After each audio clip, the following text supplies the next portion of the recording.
What's your favorite scary movie? Ai, finalmente chegou o dia e tá liberado a crítica completa de Premonição 6. Com certeza, um dos melhores da franquia fica lá no meu top 3. Com uma abertura excelente, mortes super sangrentas e gráficas, cheio de referências e reviravoltas, possui a essência da franquia com a presença mais forte da morte. Mas o filme pega pra mim sobre as conexões com os outros filmes, e o final extremamente previsível e um pouco anticlimático. E por mais que o filme nos traga algumas respostas e revelações importantes, ainda deixa algumas pontas soltas. Se vocês ainda não me conhecem, prazer, meu nome é Breno Bicalho e sejam bem-vindos ao canal de terror Quarta Parede. Estou fazendo a cobertura completa de Pânico 7, Premonição 6 chegando ao fim. Eu sei que vocês fizeram no verão passado e agora Invocação do Mal 4. E o canal tá bombando de notícias, então se vocês gostam dessas franquias, querem acompanhar as novidades, já se inscreva, dê um like no vídeo e bora então para a crítica completa de Premonição 6. Claro que teremos spoilers aqui, galera. O filme já começa no passado, no ano de 1969, com a nova visionária Iris. Ela e seu namorado Paul vão para uma inauguração de uma nova torre chamada Skyville. E claro que ela vai ter a premonição da torre colapsando e matando várias pessoas. E essa abertura para mim é uma das melhores, porque mostra o total desconforto da Iris de subir naquela torre extremamente alta que, inclusive, é falado que eles correram para a construção para inaugurarem rápido, já sabe que vai dar ruim. O sinal de que algo não está certo, galera, começa muito cedo aqui. E há realmente uma ótima construção da atenção da visionária, principalmente em relação à altura, o que brinca bastante com o medo das pessoas com a altura, como eu mesmo que morro de medo de altura. Fora também que a pista de dança é feita toda de vidro e você consegue enxergar o chão lá embaixo. Eu não iria, e vocês, galera? Isso me deixa extremamente aflito. E claro que essa abertura dá várias pistas do que vai acontecer, e o suspense só aumenta cada vez mais. Com certeza é a abertura mais tensa da franquia e se prolonga por um bom tempo. E quando acontece o acidente propriamente dito, ele entrega muito. É um caos generalizado, pessoas caindo do vidro, pessoas pegando fogo, a torre entortando, não há como fugir, as escadas começam a colapsar, o elevador cai e junto a torre vai de arrasta. A abertura é muito bem feita naquele estilo clássico, efeito dominó da franquia. Mas os efeitos visuais deixam um pouco a desejar, eu confesso aqui pra vocês. É um dos pontos mais fracos do filme, infelizmente, são os efeitos visuais. E também, infelizmente, não temos os créditos iniciais como dos outros filmes, realmente uma pena. Mas, 3 coisas bem interessantes que eu preciso pontuar aqui pra vocês. Uma, que a visionária está grávida durante o acidente. A outra, que temos o William criança no filme, que é salvo por ela. Mas daí eu vou falar daqui a pouco aqui no vídeo pra vocês. E a última é que a Iris é a primeira visionária da franquia a impedir de que o acidente inicial aconteça, gerando então milhares e milhares de sobreviventes que terão descendentes ao longo dos anos. O Nick salvou o acidente final em Premonição 4. A Iris é a primeira visionária a salvar o acidente inicial completamente de acontecer. Mas eu não posso esquecer aqui da quarta coisa interessante. Quando a premonição acaba, nós não voltamos para Iris e vemos ela ali salvando as pessoas como os outros filmes, não. A visão dela acaba e pulamos para a neta dela, a Stephanie, nos dias atuais, que está tendo vários pesadelos naquele dia fatídico. A Stephanie então decide voltar para casa para descobrir como parar com esses sonhos. Só que ela descobre sobre sua avó Iris, que vive reclusa no estilo Alex elevado a 1000, numa casa isolada, no meio do nada, completamente construída anti-morte. Aqui me lembra também a Laurie lá de Halloween 2018, considerada a louca da família, obcecada e neurótica, em que ninguém acredita nela, nem mesmo a Stephanie acredita na sua própria avó, mesmo com o manual da morte nas suas mãos. Mas ela só vai caindo em si depois que a Iris se sacrifica na frente dela, de uma forma violenta. E essa passada de bastão é muito bem feita, da avó para a neta. E aí então que dá o start e as coisas vão escalonando para pior. Chegou a vez da família da Iris.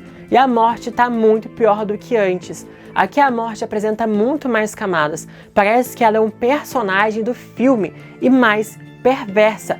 Por mais que a Iris conseguiu viver por décadas, agora ela ganhou um câncer. Ou seja, não adianta fugir da morte. Ela sempre dá um jeito e ela é paciente e irônica.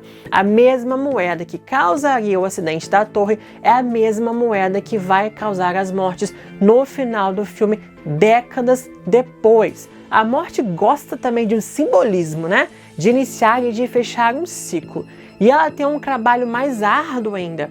Não só ela deve matar os sobreviventes da torre, mas também seus descendentes. E aí que entra então a Stephanie e toda a sua família. Nisso temos então duas ramificações da família e tirou todas as dúvidas que a gente tinha em relação a isso.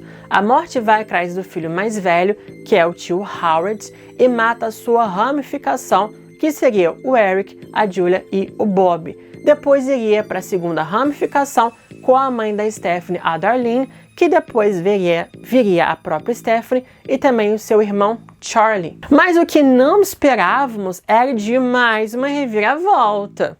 O Eric sobrevive ao estúdio de tatuagem, a um atropelamento e até mesmo um caminhão de lixo. Mas ele nunca estava na lista. Como assim? Porque é revelado que ele não é filho do tio Howard. A tia Brenda teve um caso e escondeu todos esses anos. Mas eu me pergunto, gente, por que a morte tentou matar ele no estúdio então? Ou foi só uma coincidência de um acidente isolado? Eu sei que o filme fez isso para brincar com nossas expectativas e quebrar as expectativas, mas não faz muito sentido essas cenas depois que a gente descobre toda essa verdade, não é mesmo? E claro que vocês devem também estar se perguntando, então por que o Eric acaba morrendo na máquina de ressonância se ele nunca esteve na lista? Primeiro, ele estava tentando ajudar o seu irmão Bob e a morte não gosta de ser enganada, não gosta de interferências. E segundo, que ele estava no lugar errado, na hora errada, igual a Molly em Premonição 5. Então ele acabou sendo pego ali no fogo cruzado. E essas mortes da máquina de ressonância foram sensacionais. As duas mortes seguidas e muito gore. A do Eric, galera, se tornou uma das minhas favoritas da franquia. O que o cara sofreu com os piercings sendo arrancados de vários lugares, inclusive da região lá de baixo, se é que me entendem, e ainda ser espremido para dentro da máquina, perfection. Muito, muito bem feita, galera. Mas, sendo bem sincero aqui para vocês, eles foram burros de ver a máquina funcionando e nem tentaram desligar ela, gente. A primeira coisa que eu ia fazer era isso, principalmente se eu era o próximo da lista, e ainda mais entrar com objetos metálicos e levar uma cadeira de rodas para lá. Então morreram também por burrice. Mas assim, eu entendo o desespero do momento, mas eles precisam ver os sinais. A Stephanie falou isso para eles momentos antes. As outras mortes também foram muito boas, principalmente da Julia, que também tem um ar cômico ali, mas foi realmente bem assim, pesado, e da Iris também morrer na frente da sua neta, sabe? Mas tem uma cena do trailer que não foi pro filme, a possível morte da Darlene à porta giratória. Ou ela foi cortada ou foi filmada só pro trailer pra nos enganar ali. Mas eu amei os efeitos dominó do filme e o gore das cenas. Eu fiquei, caramba, muito bom. E por mais que o filme também tenha esse lado cômico às vezes, ele tá na medida certa. Eu confesso aqui que esse era o meu grande medo, que eu falei pra vocês em vários vídeos, mas ainda bem que o filme ainda permanece com um tom mais sério, com aquela atmosfera macabra dos primeiros filmes, bem paranoica, muito paranoica, desconfortável mesmo e tensa, com a presença constante da morte. Não sei se podemos chamar a Stephanie de visionária, porque ela tem sonhos do passado, por mais que ela consiga sentir e acertar as mortes iminentes, mas ela não tem uma cena de premonição própria. Mas mesmo assim, pra mim, ela foi uma ótima protagonista, bem melhor do que o Sam e o Nick juntos ali. Aqui ela tem muito mais a fazer, buscar respostas, além também de lidar com o luto da avó, que morreu na frente dela, e as perdas constantes dos seus membros familiares. e sabendo também que a sua mãe e o seu irmão também estão na lista. Então dá um tom mais de risco e urgência para eles resolverem as peças do Manual da Morte e tentarem se livrar dessa maldição. Só que, sendo honesto para vocês, esse manual deixou a desejar. O filme dá a entender que a premonição da Iris é a premonição 0, e por ela ter impedido o acidente total da torre, ela gerou um efeito borboleta ao longo dos anos e dá a entender que tudo o que aconteceu na franquia foi devido a ela. Mas eu esperava conexões mais diretas. Os Oakley visionários eram descendentes dos sobreviventes ou não? Ou eles são fatos isolados desse efeito borboleta? Eu esperava uma explicação muito mais detalhada sobre essas questões, porque vemos o voo 180, o caminhão de tório de madeira, temos nomes das vítimas dos outros filmes, mas e aí? Fazemos o que com isso? Então essa narrativa, para mim, deixa a desejar, e junto também com o final do filme, parece que isso perde total a importância, porque poderia impactar muito mais a franquia até o momento, e também o futuro da franquia poderia ter um grande potencial bem maior do que ficar somente preso em um filme com muitas pontas soltas.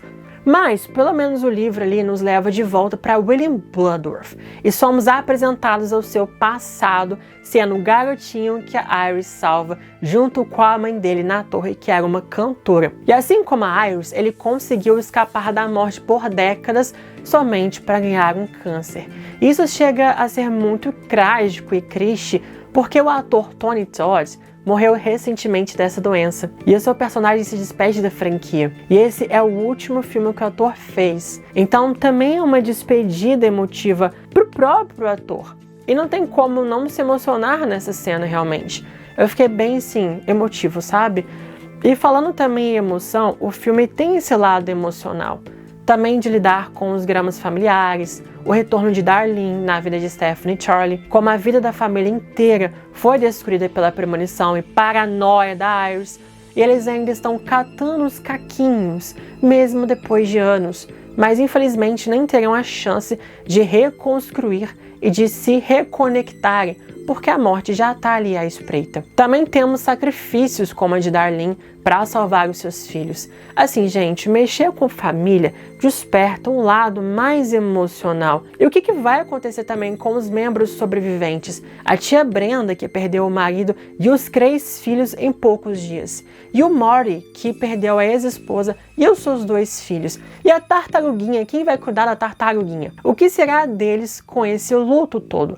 É algo realmente que é a ser refletido aqui, porque acabamos nos importando com os personagens, por mais que alguns tenham pouco tempo de tela, eles possuem também personalidade e algumas camadas. Não são só estereótipos ou contagem de corpos. Aprendemos um pouco sobre cada um deles, eles são carismáticos e são uma família, gente. Isso pesa demais.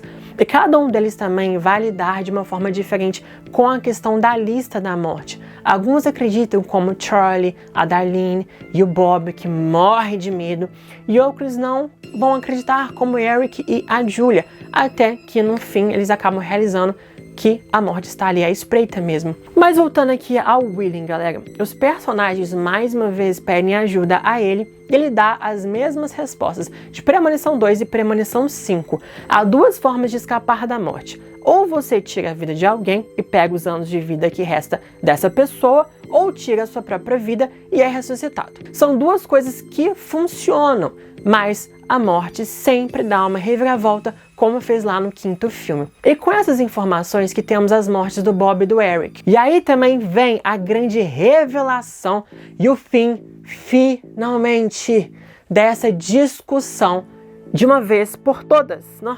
A Kimberly está vivíssima. Ela fez a segunda forma de escapar da morte e conseguiu.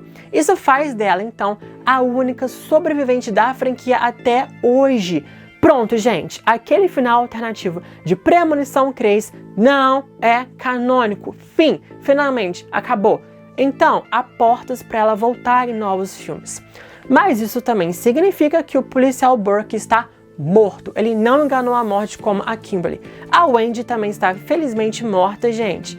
É isso, temos que aceitar aqui, infelizmente. Porém, um grande potencial desperdiçado aqui é o final do filme, como eu falei pra vocês, em que todo mundo morre de novo. Eu sei que isso acontece em quase todos os filmes da franquia, mas poxa, esse filme trouxe tanta inovação, por que não inovar no final também? A Stephanie tinha tanto potencial com o Manual da Morte. Eu gostei muito dela como protagonista, o tanto que ela poderia aprender mais e ser a nova Iris, ou a nova Claire, ou o novo William da franquia, galera. Ou até mesmo reencontrar com a Kimberly em outro filme. Imagina elas colocando figurinhas, que legal! No final, o manual serviu praticamente nada pra ela ali. E essa narrativa toda de conexão pode ficar perdida em um filme somente, porque abre tantas possibilidades futuras que podem ficar desperdiçadas. E com todo mundo morrendo no final, é repetitivo demais. Por mais que eu tenha gostado da questão da moeda e o acidente final ser uma mistura de Premonição 2 com as torres de madeira e Premonição 3 com o Crane, a reviravolta dela achar que tinha enganado a morte igual a Kimberly e na verdade ela nem havia morrido, também foi muito previsível. Uma pena, o final me decepcionou um pouco. E por isso eu dou 8 claquetes de 10 por conta principalmente do final. Mas e vocês, galera? O que vocês acharam do filme? Supriu as expectativas? Eu amei o filme. Realmente supriu todas as minhas expectativas. Não, todas não. Algumas das minhas expectativas que outras eu tinha, mas infelizmente não foram supridas por conta de ter mais conexões e mais respostas. Muitas pontas soltas, mas o filme é muito bom. Traz de volta toda a essência da franquia Premonição, toda a sua fórmula, mas também trazendo várias inovações. Realmente é um grande retorno para a franquia. 14 anos esperando por um filme e entregou um filme muito, mas muito bom mesmo. Então é um grande revival e tomara que tenhamos mais filmes de premonição. Tomara, viu, galera? Mas comentem aqui o que vocês acharam desse filme também. Quero saber muito a opinião de vocês. Eu acho que vocês também estavam muito ansiosos para esse vídeo aqui de crítica no canal. Agora estou aqui trazendo para vocês. E muito obrigada por acompanharem a cobertura completa de Premonição 6 no Quarta Parede e o Esquenta no Quarta Parede Investiga. Mas ainda temos o pós que vai render bons vídeos nos dois canais, viu, galera? Então se inscreva nos dois canais, dê um like nesse vídeo. Muito obrigado, até os próximos vídeos. E um recadinho final aqui para vocês que eu não posso não deixar de dar. Good luck.